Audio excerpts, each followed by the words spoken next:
اعوذ باللہ من الشیطان الرجیم بسم اللہ الرحمن الرحیم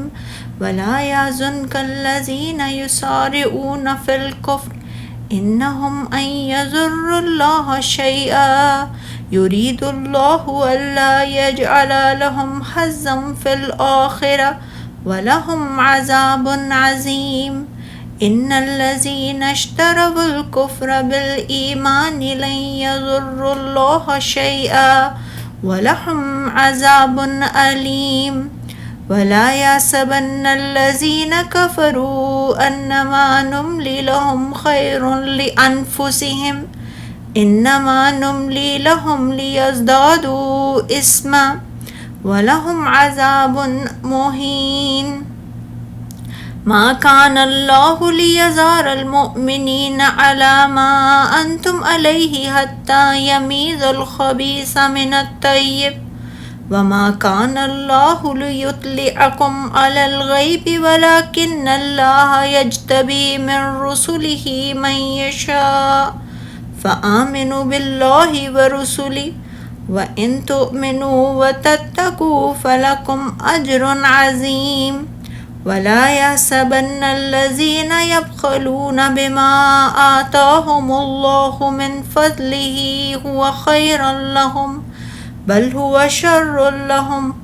سيطوقون ما بخلوا به يوم القيامة ولله ميراث السماوات والأرض والله بما تعملون خبير۔ اور اے نبی صلی اللہ علیہ وآلہ وسلم، جو لوگ کفر میں تیزی دکھاتے ہیں ان کی سرگرمیاں آپ کو غمناک نہ کریں، بے شک وہ اللہ کا کچھ نہیں بگاڑ سکیں گے۔ اللہ چاہتا ہے کہ ان کے لیے آخرت میں کوئی حصہ نہ رکھے اور ان کے لیے بہت بڑا عذاب ہے۔ بے شک جن لوگوں نے ایمان کے بدلے کفر خرید لیا وہ اللہ کا کچھ بھی نہیں بگاڑ سکیں گے اور ان کے لیے دردناک عذاب ہے۔ اور جن لوگوں نے کفر کیا وہ ہرگز یہ خیال نہ کریں کہ ہم انہیں جو ڈھیل دیتے ہیں وہ ان کے لیے بہتر ہے۔ ہم نے انہیں صرف اس لیے ڈھیل دیتے ہیں کہ وہ گناہ میں بڑھ جائیں اور ان کے لیے رسوا کرنے والا عذاب ہے۔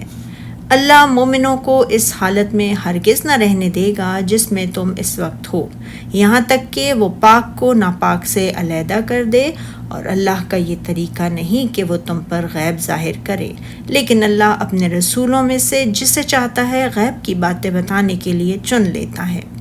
بس تم ایمان لاؤ اللہ اور اس کے رسولوں پر، اور اگر تم ایمان لاؤ گے اور پرہیزگاری اختیار کرو گے تو تمہارے لیے بہت بڑا اجر ہے۔ اور جن لوگوں کو اللہ نے اپنے فضل سے بہت کچھ دیا ہے اور وہ اس میں کنجوسی کرتے ہیں تو وہ اس بخل کو اپنے لیے ہرگز بہتر نہ سمجھیں، بلکہ وہ ان کے لیے بہت برا ہے۔ جس مال میں انہوں نے کنجوسی کی، قیامت کے دن اسی کے انہیں طوق پہنائے جائیں گے، اور آسمانوں اور زمین کی ملکیت اللہ ہی کی ہے، اور تم جو کچھ کرتے ہو اللہ اس سے خوب باخبر ہے۔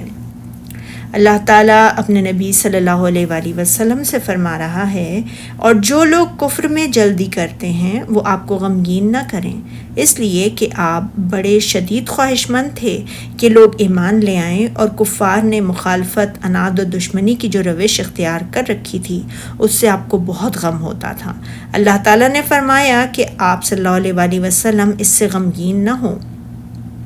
یہ اللہ کا کچھ نقصان نہیں کر سکتے۔ اللہ چاہتا ہے کہ آخرت میں ان کو کچھ حصہ نہ دے، یعنی ان کے بارے میں اللہ کی حکمت یہ ہے کہ وہ اپنی مشیت و قدرت سے یہ چاہتا ہے کہ ان کے لیے آخرت میں کچھ حصہ نہ ہو اور ان کے لیے بڑا عذاب تیار ہے۔ پھر اللہ تعالیٰ نے ان کے بارے میں خبر دیتے ہوئے فرمایا، یعنی ایمان کے بدلے میں کفر لے لیا تو وہ اللہ کا کچھ نہیں بگاڑ سکتے، ہاں البتہ اپنے آپ کو ضرور نقصان پہنچاتے ہیں اور ان کو دکھ دینے والا عذاب ہوگا۔ پھر اللہ تعالیٰ نے فرمایا، اور کافر لوگ ہرگز یہ خیال نہ کریں کہ ہم جو ان کو مہلت دیتے جاتے ہیں تو یہ ان کے حق میں اچھا ہے، نہیں، بلکہ ہم ان کو اس لیے مہلت دیتے ہیں کہ وہ گناہ کر لیں، آخر کار ان کو ذلیل کرنے والا عذاب ہوگا۔ جیسے کہ اللہ تعالیٰ نے فرمایا ہے سورہ مومنون میں، کیا یہ لوگ یہ خیال کرتے ہیں کہ ہم جو دنیا میں ان کو مال اور بیٹوں سے مدد دیتے ہیں تو اس سے ان کی بھلائی میں جلدی کر رہے ہیں؟ نہیں، بلکہ یہ سمجھتے ہی نہیں۔ اور فرمایا سورہ القلم میں،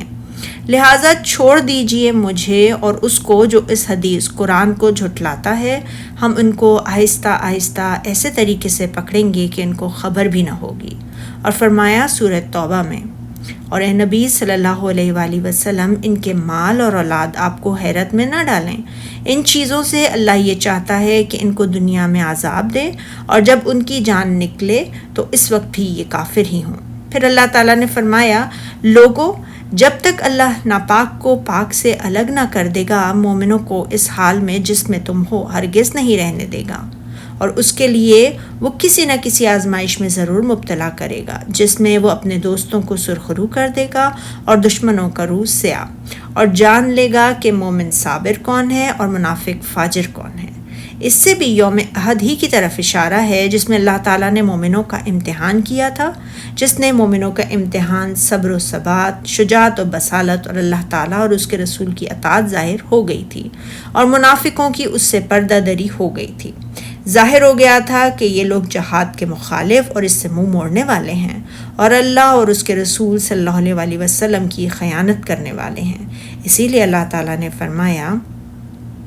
اللہ تعالیٰ نے ان کو احد کے دن الگ الگ کر دیا تھا۔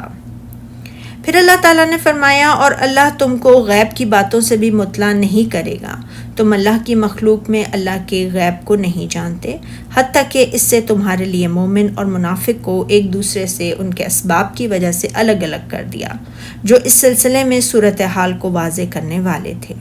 پھر اللہ تعالیٰ نے فرمایا، اور البتہ اللہ اپنے پیغمبروں میں سے جسے چاہتا ہے منتخب کر لیتا ہے، جیسے کہ اس نے فرمایا سورہ جن میں، وہی غیب کی بات جاننے والا ہے، وہ کسی پر اپنے غیب کو ظاہر نہیں کرتا، ہاں جس پیغمبر کو پسند فرمائے تو اس کو غیب کی بتا دیتا ہے اور اس کے آگے اور پیچھے نگہبان مقرر کر دیتا ہے۔ اس کے بعد اللہ تعالیٰ نے فرمایا، تو تم اللہ پر اور اس کے رسولوں پر ایمان لاؤ، یعنی اللہ اور اس کے رسول کی اطاعت کرو، اس نے تمہارے لیے جو احکام شریعت مقرر کیے ہیں ان کی اتباع کرو، اور اگر تم ایمان لاؤ گے اور پرہیزگاری کرو گے تو تم کو اجر عظیم ملے گا۔ ارشاد باری تعالیٰ ہے، اور جو لوگ مال میں جو اللہ نے اپنے فضل سے ان کو عطا فرمایا ہے بخل کرتے ہیں، وہ اس بخل کو اپنے حق میں اچھا نہ سمجھیں، وہ اچھا نہیں ہے بلکہ ان کے لیے برا ہے۔ یعنی بخیل یہ نہ سمجھے کہ اس کا مال جمع کرنا اس کے لیے نفع بخش ثابت ہوگا، بلکہ یہ تو اس کے دین کو نقصان پہنچانے والا ہے، بلکہ بسا اوقات دنیا کے اعتبار سے بھی نقصان دہ ثابت ہوتا ہے۔ پھر بتایا قیامت کے دن اس کے مال کا انجام یہ ہوگا کہ وہ جس مال میں بخل کرتے ہیں، قیامت کے دن اس کا توق بنا کر ان کے گردنوں میں ڈالا جائے گا۔ رسول اللہ صلی اللہ علیہ وآلہ وسلم نے فرمایا، جس شخص کو اللہ تعالیٰ مال دے اور وہ اس کی زکوٰۃ ادا نہ کرے تو اس کے مال کا ایک گنجے سانپ کی شکل میں دی جائے گی، اور اس کی آنکھوں پر 2 سیاہ نقطے ہوں گے، اور اس کا قیامت کے دن اسے توق پہنا دیا جائے گا۔ وہ اسے اس کے منہ کے دونوں کناروں سے پکڑے گا اور کہے گا، میں تیرا مال ہوں، میں تیرا خزانہ ہوں۔ پھر آپ نے اس موقع پر یہ آیت کریمہ تلاوت فرمائی۔ رسول اللہ صلی اللہ علیہ وآلہ وسلم نے فرمایا،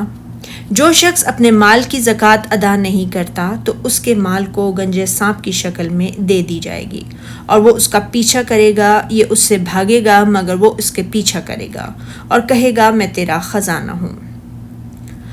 اور جس مال میں بخل کرتے ہیں، قیامت کے دن اس کا توق بنا کر ان کی گردنوں میں ڈالا جائے گا۔ پھر ارشاد باری تعالیٰ ہے، اور آسمانوں اور زمین کا وارث اللہ ہی ہے۔